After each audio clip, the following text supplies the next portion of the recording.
kufahamu, anashindwa kuelewa mema ambayo alitendewa. Ule ndio ingrat. Na leo Wakristo wengi ni waingrat mbele za Mungu hata na mbele za watu. Tunafunga waingrat kanisani wako, na ndio wanasumbua kanisa leo. Mungu mwenyewe yuko kapable kutambua mema aliyotendewa na mwenzake, maana yuko kapable kutambua mabaya aliyotendewa. Mungu mwenyewe hana kapasite ya kuelewa mema yenye alitendewa na mwenzake, manake alichagua kuwa na kapasite ya kukumbuka mabaya yenye alitendewa. Si mtu mmoja sema amen.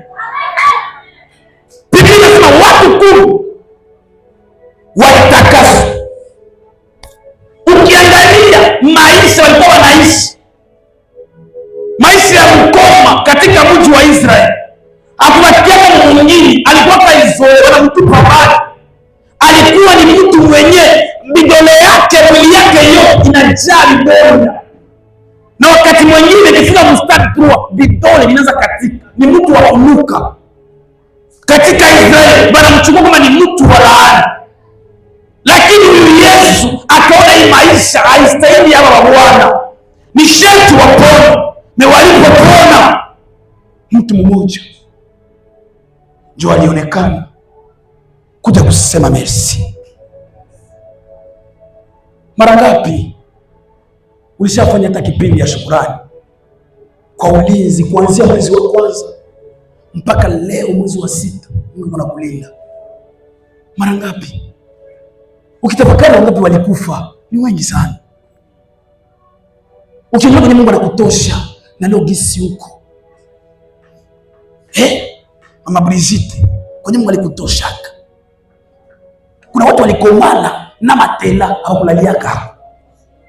Hakuna tabia marokere, banatia mkere chini, banalala. Kikwembe ya mama watoto wa 6, kikwembe ya mama, kikwembe mmoja ndio anajifunika. Huyu anakogota huku, huyu anakogota huku, huyu anakogota huku, huyu anakogota huku. Mungu anakutosha watu wengi. Haukumbuki. Bila mumaka. Mungu yeye pekee, wakati Israeli ilitafuta anza kufanya mambo ya upotovu mbele za Mungu, ndio kwa Mungu anasema kumbuka kweli kutoa Misri. Kumbuka. Ulikuwa kwa wapi? Mais pourquoi uko reconnaissant? Leo unaanza jipakala ka fonde teka na kubana. Kafuta kana kubana. Unaona kanguo kajite. Mekumbuka ulikuwa na nguo ngapi wewe? Kama iko moja unaikausha usiku, unaivala mchana. Mungu akubariki dada. Pourquoi reconnaissant mbele za Mungu? Leo Mungu anakupatia kazi wewe. Wewe ndio wa kwanza kumsema mbaya. Mnasaulika mbio. Mungu anakuinua kihuduma. Wewe ndio unataka kumsema mbaya. Mnasaulikaka. Haukumbuki. Haukumbuki ukiwa nimevana kuna chakula. Tunaonaka. Ukiwa unachaka. Uwepo ya baba na kufunika na wewe unaanza pendeza. Hapo watoto kama Mungu akubariki na unafanyikiwa leo.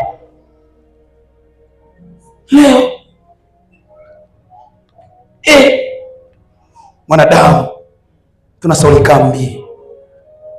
Nikikuangalia wewe wa David 18 na wewe haujioni katika tofauti. Wewe ndio mtu zako wewe. Ulikuwa mafunzo mengine yote msimu. Wewe kama hata kuna ingia ndio mafunzo. Unasaulika wewe ndio ulilia ndoa. Wewe nikumbuke. Nipate ndoa. Leo naipata kwa njia ya maombi. Leo nasaulika maombi. Haiko ya nivyo yangu tena hii. Wewe. Mon frère, kenye ulipata kwa njia ya maombi. Kitunzi na njia ya maombi. Wakati mwingine unaona ni laana, lakini baraka zinazopata kanisa hii utazishuhudia kwa hii kanisa.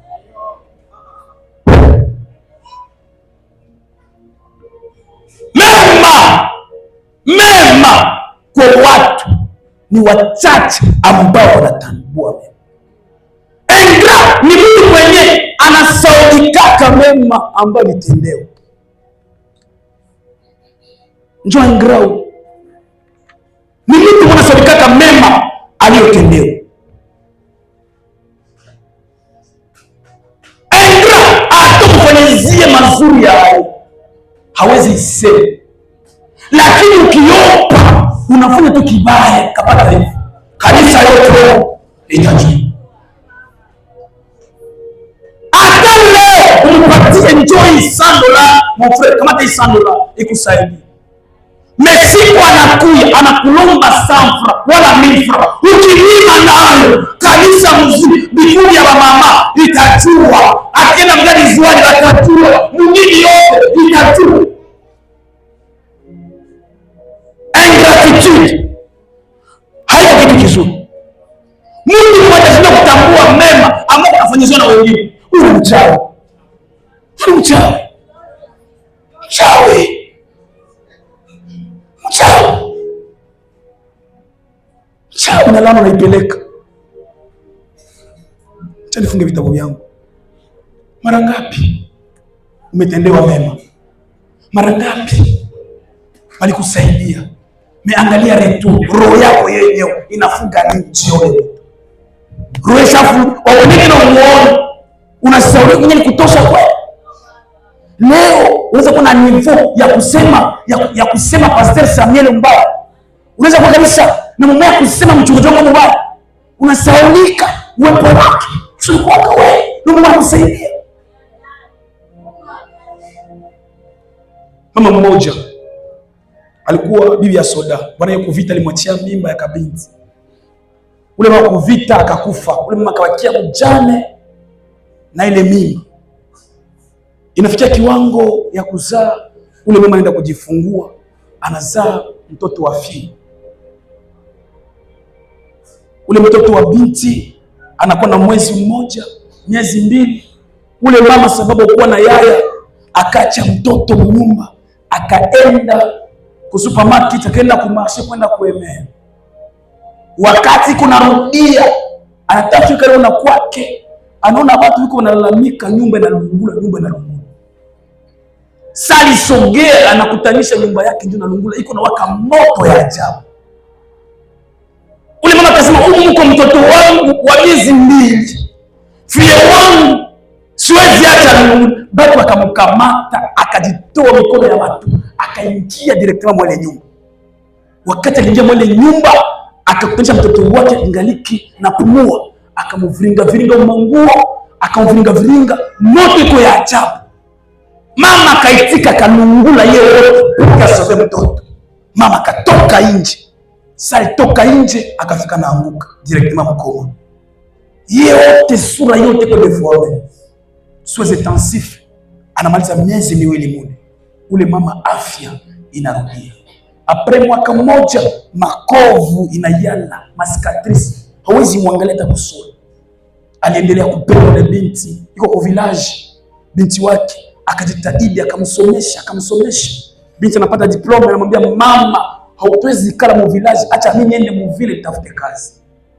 Yule mtoto anaenda mu vile, anapata kazi, riski, anapanda promotion, anakuwa mtu mzima. Kula kajumbia wa mama wengine, anakuwa na mwingine mama yake ku village anateseka. Bado namletea mama habari, mtoto wako alishakuwa tajiri. Mtoto wako alishakainuliwa sana, anabadilisha magari sama nguo.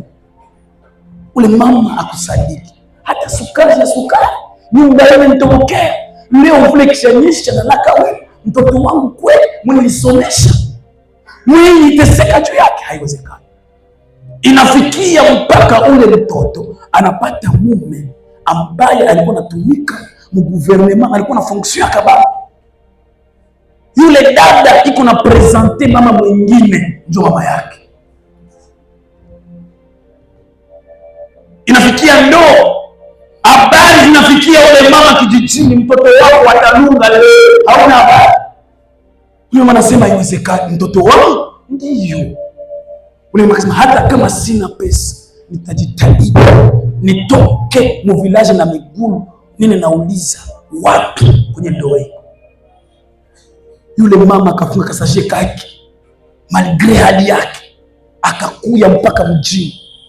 Mungu si Asumani, akaona pale kwenye ile fete yule mama anataka kuingia hivi, balinzi wanamwambia utaingia wapi? Bibi anaingia au kuna invitation iko wapi?